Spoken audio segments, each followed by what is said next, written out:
കഴിഞ്ഞ പാർട്ടിൽ നിങ്ങൾ കണ്ടിട്ടുണ്ടാവില്ല നമ്മൾ മുല്ലപ്പൂ വാങ്ങിച്ചത് അല്ലേ. ഈ മുല്ലപ്പൂ വാങ്ങി കഴിഞ്ഞതിന് ശേഷം നമ്മൾ ആലോചിക്കുന്നത് അല്ലത് വെക്കാനുള്ള സ്ലൈഡ് വാങ്ങിയിട്ടില്ലല്ലോ. അങ്ങനെ സൺഡേ മാളിൽ പോയിട്ടാണ് ഞങ്ങൾ സ്ലൈഡ് എടുത്തത്. അവിടെ നിങ്ങൾ കണ്ടില്ലേ, ഭയങ്കര തിരക്കായിരുന്നു. ഈ രാവിലെ ആയിട്ട് തന്നെ ഈവനിങ് ഒക്കെ ആകുമ്പോഴത്തേന് അടുക്കാൻ പോലും കഴിയൂല. പിന്നെ ഒരു ചെണ്ടക്കാരനെ കണ്ട്, പിന്നെ അത് കണ്ടപ്പോൾ ഉപ്പൻ്റെയും മോളെയും കണ്ണ അയിമക്കായിപ്പോയി. പിന്നെ അത് വാങ്ങി. ഇനി ചെവിക്ക് സൗകര്യം എന്നുള്ള കാര്യത്തിൽ ഉറപ്പാണ്. വിശന്നപ്പോൾ പിന്നെ ഞങ്ങൾ ഷൺമുഖം പറഞ്ഞ ഹോട്ടലിൽ കയറി കണ്ട് വടാണ് കഴിച്ചത്. സത്യം പറയാലോ, അടിപൊളി വടയായിരുന്നു. ഇത് വെജിറ്റേറിയൻ ഹോട്ടലാണ് കേട്ടോ, സൂപ്പറായിരുന്നു. എന്തായാലും ട്രൈ ചെയ്തണ്ട്.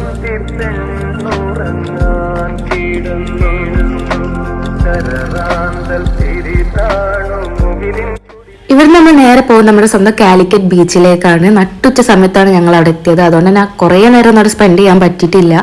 ഇന്ന് നല്ലൊരു വ്ലോഗ് എടുത്തല്ലോ വിചാരിച്ച് സന്തോഷിച്ച് നിൽക്കുമ്പോഴാണ് പണി കിട്ടിയത്. അത് അടുത്ത പാട്ടിൽ അപ്ലോഡ് ചെയ്യാം കേട്ടോ. Okay, by.